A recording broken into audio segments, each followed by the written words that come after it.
le monde, j'espère que vous allez bien. On se retrouve aujourd'hui pour une nouvelle vidéo où je vais reproduire plein de sacs Zara. Donc c'est des sacs que j'ai vus sur le site de Zara.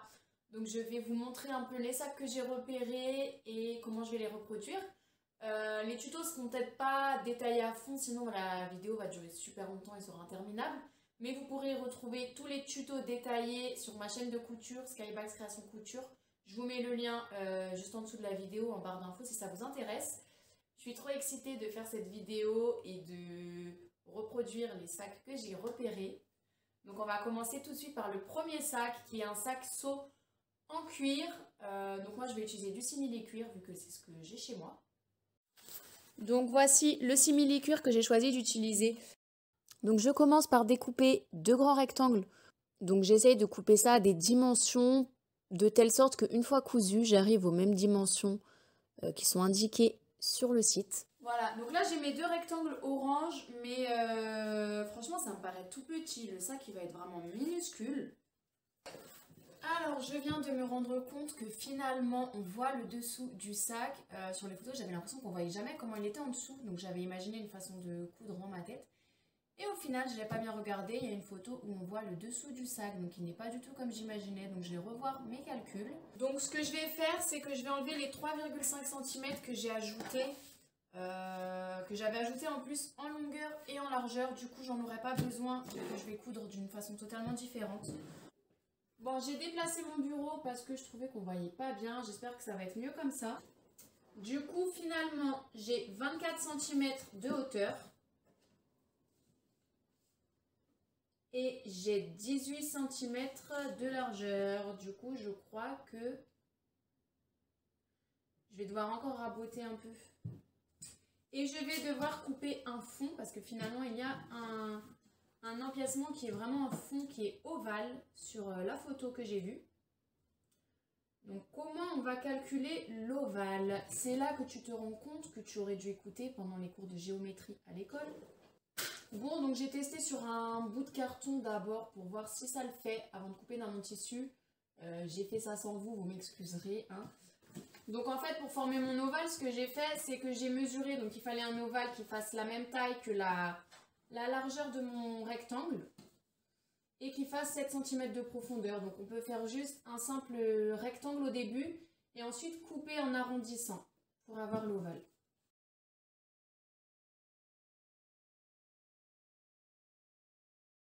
Donc là, je viens de couper deux rectangles qui vont me servir à faire les petits boui-boui là pour passer le cordon. Vous savez, pour passer la anse, la bandoulière. Appelez ça comme vous voulez. Pour les cordons de serrage, je ne vous cache pas que j'en avais déjà un qui est déjà fait dans le même simili-cuir.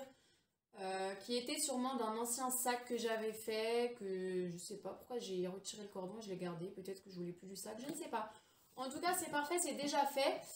Et là j'en ai un seul, donc je vais le couper en deux au milieu. Du coup ils feront les deux cette taille là. Et je pense que ça va être la taille adéquate. Donc je pense que c'est très bien.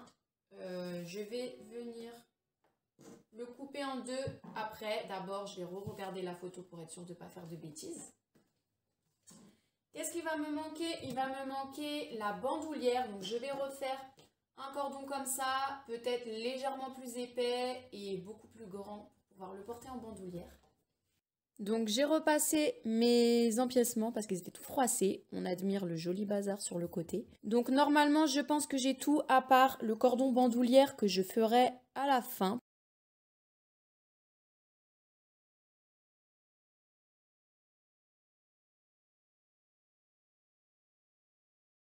Je viens de me rendre compte que je n'ai pas coupé de doublure et le sac Zara a une doublure, enfin c'est ce qui est écrit en tout cas, c'est ce qui est indiqué. Après on voit pas du tout l'intérieur du sac, à quoi il ressemble. Donc je vais prendre un vieux tissu pour faire une doublure avec. Quel tissu je vais prendre? Donc je pense que ça fera très bien l'affaire. C'est un tissu de doublure en polyester, très fin. Donc j'ai mes empiècements de doublure qui sont découpés. Donc je prends un ovale et un rectangle et je viens aligner un petit côté du rectangle que je vais mettre contre l'ovale.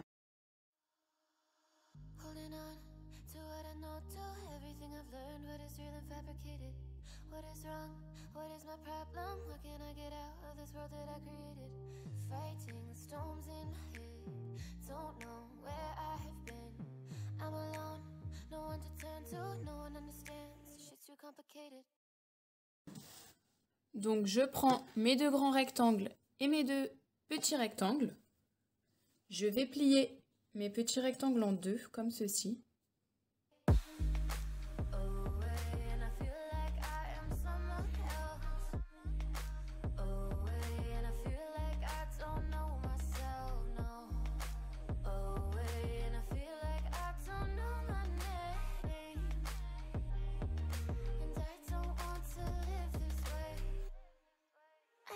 Keep on wasting life. I'm drowning in my head, I'm losing my mind. And if you could know, yeah, if I could show you, I don't wanna keep on living this life so faceless.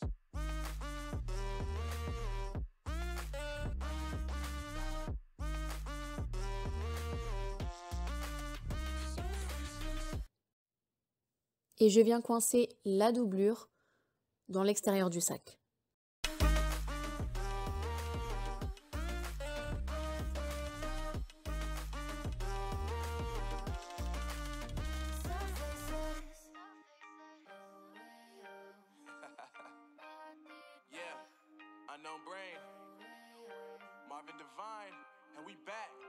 Can't nobody tell me nothing.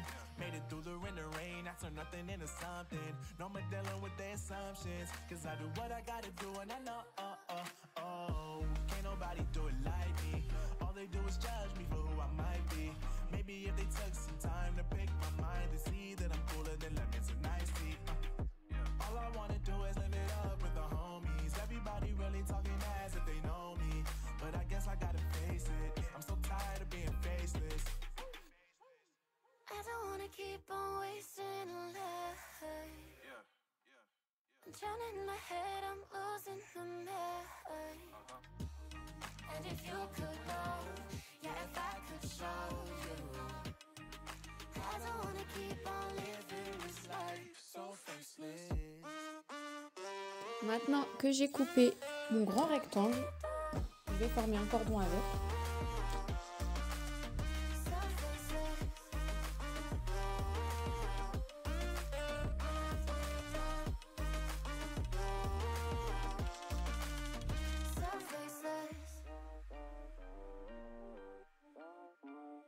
On arrive à la fin, je suis trop contente. Donc voilà mon petit sac. Et le cordon pour la anse. Donc je n'ai plus qu'à enfiler le cordon. Donc je vais mettre cette partie du cordon dans le petit boui-boui, là, le petit attache anse, attache bandoulière. Là, je vais faire un nœud pour que ça reste bien en place.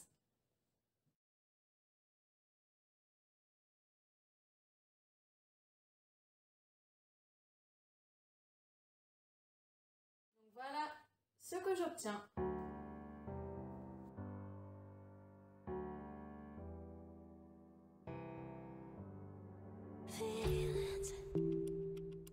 It's like I can't walk on the ceiling. Oh yeah, got me dreaming, dreaming in colors I never dreamed in. Oh yeah, I let you in deeper than I let anyone else before. Fell in love with my broken pieces, took them all. Dites-moi ce que vous en pensez. Est-ce que ça ressemble au sac de Zara?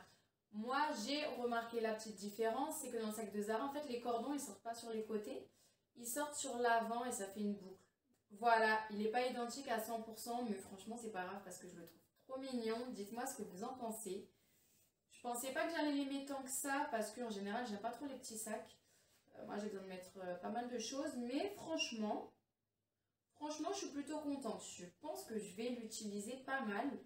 Donc, on va passer au deuxième sac. Je vais pas le faire aujourd'hui, je le ferai un autre jour. Donc, on se retrouve bientôt. Bon, pour vous, c'est dans quelques secondes. Pour le deuxième sac. On se retrouve donc le lendemain. Je vais faire le deuxième sac Zara que j'ai repéré, que je trouve vraiment trop beau, trop original. Donc c'est un autre saxo, je vais vous mettre des images sur le côté. C'est un autre saxo, un peu je trouve dans le même style que celui-là. D'ailleurs il est orange aussi, mais comme j'ai pas envie de faire tous mes sacs dans le même tissu, enfin je trouve ça pas intéressant, j'ai décidé de le faire dans un simili-cuir bleu. Donc comme ceci, donc dans ce tissu là, et c'est parti pour le deuxième sac Zara. Donc j'ai noté sur mon petit cahier les mesures qui sont notées sur le site. Donc il est noté hauteur 27,5 cm, largeur 23 cm, profondeur 10 cm. Et donc j'ai noté les découpes que je dois faire pour espérer arriver aux mêmes dimensions.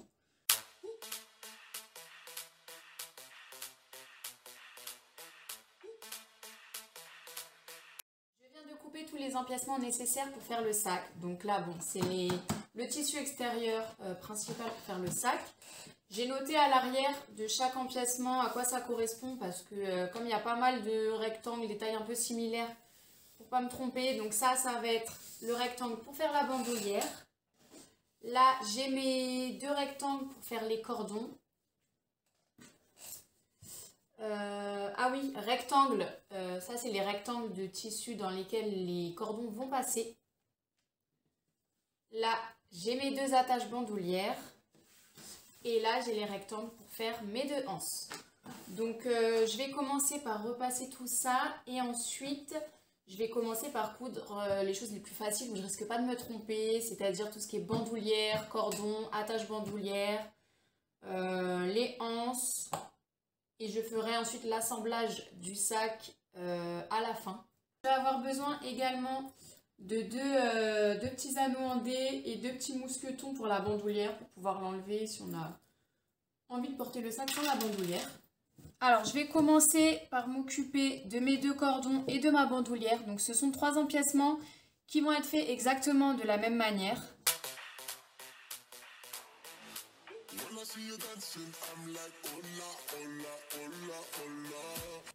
Donc là je suis en train de former mes anses. Donc je les forme sur le même principe que les cordons et la bandoulière.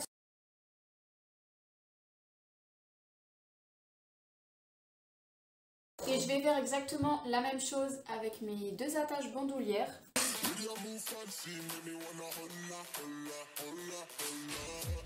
Donc là je vais m'attaquer au sac sérieusement maintenant que j'ai fait tous les petits empiècements. Donc en fait, j'ai juste mis les deux grands rectangles principaux endroit contre endroit. Et là, je vais faire une couture au niveau des épingles, donc de chaque côté des rectangles. Et je vais également faire une couture sur un des petits côtés. Donc là, je vais épingler également en haut et faire une couture ici.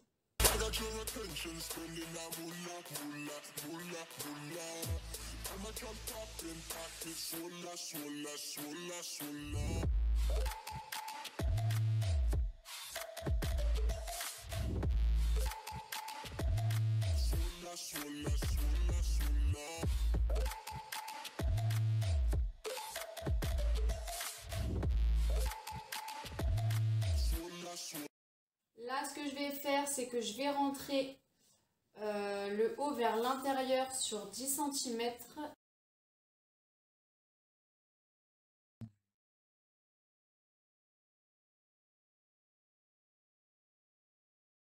Donc là, ce que je vais faire, c'est que je vais mettre mes chemins pour cordon. Je vais les mettre par-dessus la couture pour camoufler la couture.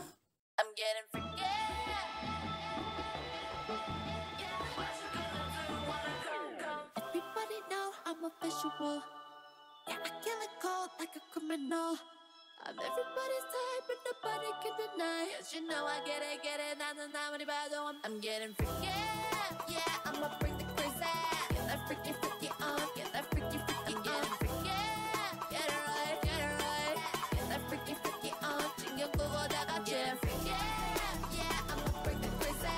Get that freaky, freaky on. Get that freaky, freaky on.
faire le troisième sac que j'ai repéré sur le site de Zara, qui est un sac un peu dans le style sac Kaba, donc qui devrait être normalement relativement rapide à faire.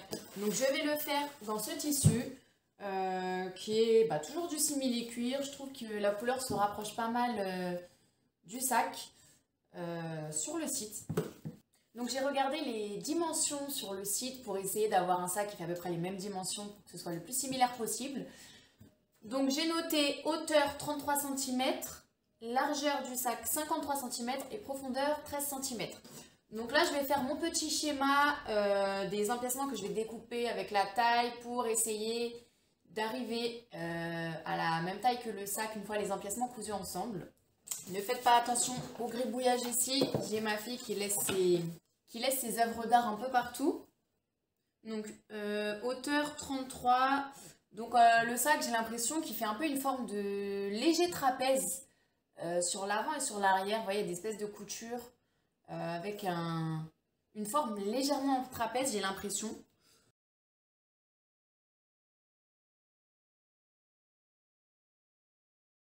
Donc voilà ce que ça donne pour mon petit schéma. Donc là sur le schéma il va seulement manquer les espèces de lanières qui sont sur les côtés du sac. Vous voyez sur le sac, si vous regardez la photo, il y a des espèces de lanières qui tombent. Je sais pas trop à quoi ça sert mais bon. Et les poches, il y a 2 poches qui sont plaquées sur l'avant du sac. Donc ça je les couperai au feeling quand je vais couper mon tissu. Et donc je vais commencer tout de suite à couper mon tissu. J'ai accroché mes dimensions ici pour pouvoir les trouver facilement.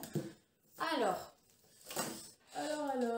je vais commencer par couper les gros empiècements, les trapèzes. Donc 25 sur 35 sur 33. Ok.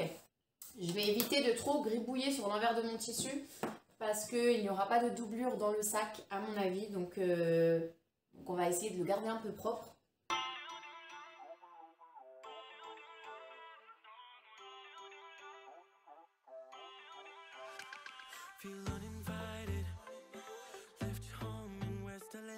Mes 2 trapèzes extérieurs, ils m'ont l'air pas mal au niveau de la taille. Ils sont pas trop en trapèze, mais juste légèrement. Les côtés du sac et mon fond. Maintenant, il va me rester plus qu'à couper 2 poches pour mettre sur le sac. Je vais couper mes anses et les petites lanières sur le côté. Donc, je vais couper mes poches. Je sais pas honnêtement s'il y en a sur les 2 côtés du sac ou pas. On ne voit pas, il me semble, sur les photos. Je vais revérifier. Mais du coup, je sais pas si je en mets sur les 2 côtés ou sur un seul côté. Donc, je vois sur la photo que les poches font plus de la moitié de la hauteur du sac. Les poches. Les lanières sur les côtés du sac. Oui, je n'ai pas la même dégaine que quelques secondes avant parce qu'on n'est pas le même jour. Et les anses pour le sac. Donc pour commencer, je vais repasser tous mes empiècements parce que là ils sont froissés.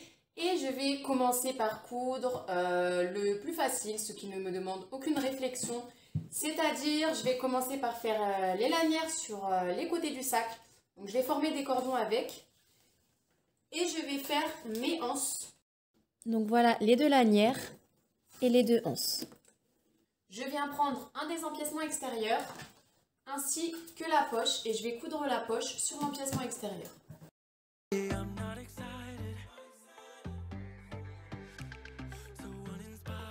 Bon, j'ai cousu les poches sur l'empiècement extérieur, mais franchement, je galère avec ce tissu. Il n'arrête pas de se plier dans tous les sens. Je pense que j'aurais dû l'entoiler pour qu'il soit beaucoup plus rigide et plus simple à coudre. Du coup, j'espère que le résultat ne sera pas trop horrible. Donc là, voilà ce que ça donne pour le moment. Donc les poches sont cousues sur l'empiècement extérieur. Pour la prochaine étape, je vais assembler l'extérieur du sac et le fond. En gros, je vais faire le sac, quoi. Et à la fin, je mettrai les anses sur le sac avec les petites lanières là qui pendouillent sur le côté.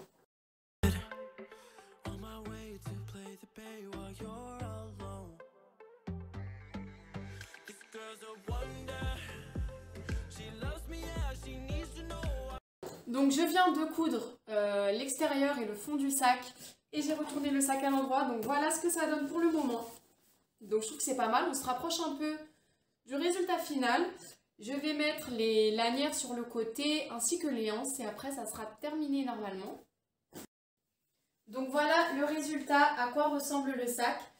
Est-ce que vous trouvez que le sac ressemble aux images? I love her. I wonder if we'll make it through this summer. Just wanna touch like back when we were younger. Yeah. Why don't you love me, love me, love me? Touch me, touch me, touch me no more. Franchement, il aurait pu ressembler si les côtés étaient beaucoup plus grands. Parce que du coup, là, les côtés, ils sont assez petits, ce qui fait que le sac est beaucoup plus étroit. Les lanières sur les côtés, alors honnêtement, si vous savez à quoi ça sert, éclairez-moi, éclairez ma lanterne s'il vous plaît, parce que là, je ne sais pas, je suppose que c'est pour un but esthétique, mais je ne vois aucune esthétique là-dedans en fait. Donc je ne sais pas, je vais voir ce que je pourrais en faire. Donc est-ce que j'ai relevé le challenge pour ce sac? Je ne suis pas sûre. On va pas mentir, on va pas tricher. J'ai pas vraiment relevé le challenge. Là, je ne l'ai pas fait aux bonnes dimensions. Donc, il n'est pas vraiment ressemblant au sac de chez Zara. Donc, cette vidéo est terminée. J'espère que ça vous aura plu. Dites-moi en commentaire si vous voulez que je vous refasse une vidéo comme ça où je reproduis de prochains sacs de chez Zara ou d'un autre magasin ou d'une autre marque. Donc, moi, j'ai beaucoup aimé la vidéo. Mes sacs préférés, ça a été les 2 premiers. Je les ai trouvés trop beaux. Et le dernier, je l'ai trouvé un peu plus banal entre guillemets, puis je pense que je suis moins satisfaite de ne pas l'avoir bien réussi comme il faut. Mais voilà, je suis super contente d'avoir fait cette vidéo, j'espère que vous aussi, et on se retrouve bientôt.